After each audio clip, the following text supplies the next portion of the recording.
Did Lane Myers tell untruths about law library access? YouTube viewers, please click the text link in the description of this article to access documents related to this article. Fans of YouTuber Lane Myers were shocked to find that the YouTuber may not have been truthful in statements he's made to Judge D.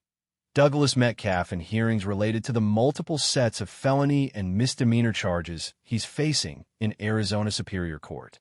Myers began complaining that he had been denied access to the Pima County Adult Detention Center's law library last month, as he had yet to be arraigned for the second set of charges he's facing. A motion was made and granted on March 28, 2025, to permit Myers access to the law library.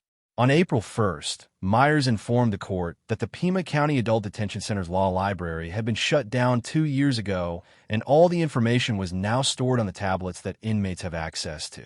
Myers has indicated that there's only one tablet per 25 inmates and asked to be issued special time with a tablet to help him represent himself in court. A new filing by the state's prosecutor office indicates that on April 2nd, 2025, the state learned that Myers' statement that there was only a single tablet per 25 inmates was false, and that Myers is housed in an area that has a tablet for every two-person jail cell. It was further learned that every inmate has free access to the law library with legal resources provided via LexisNexis.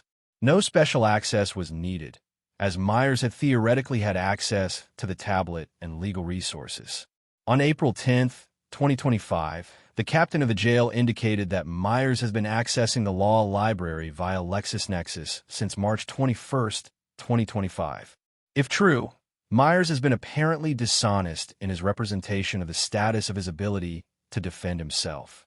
This is important as Myers and his supporters have been rallying for home detention as an option instead of no bond situation, as Myers supposedly lacked the resources to defend himself due to the lack of access to the law library.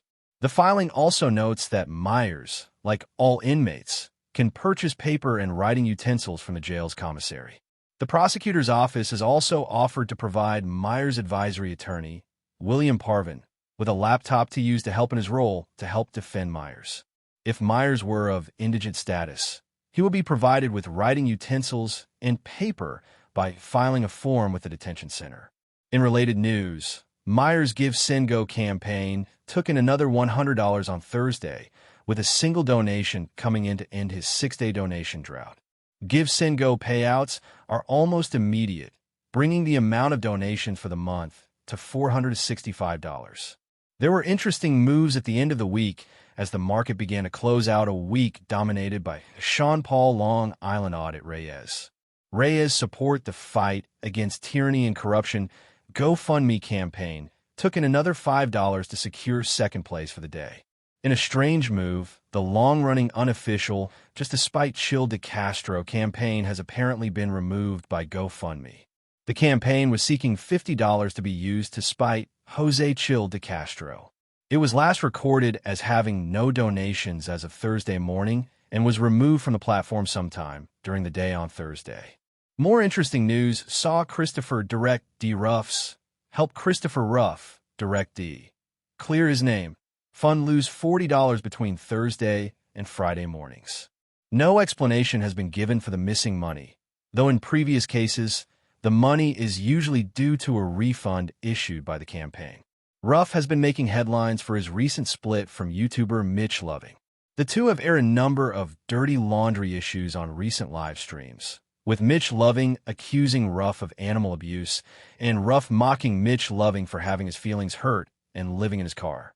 We will continue to monitor the situation with Ruff's GoFundMe and provide updates when we have them. Journalism is not free. Both ReallyCoolSite.org's daily newspaper and our daily newscasts are funded by your continuing donations and what we make from our YouTube AdSense revenue each month. If you'd like to contribute to help us keep the lights on, eating, keeping the cats fed, and writing new stories to feature on both the newspaper and newscast each day, we do have a GoFundMe set up at the address on screen right now.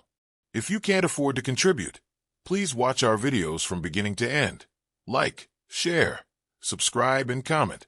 You can help by doing next to nothing, and we thank you in advance for pitching in.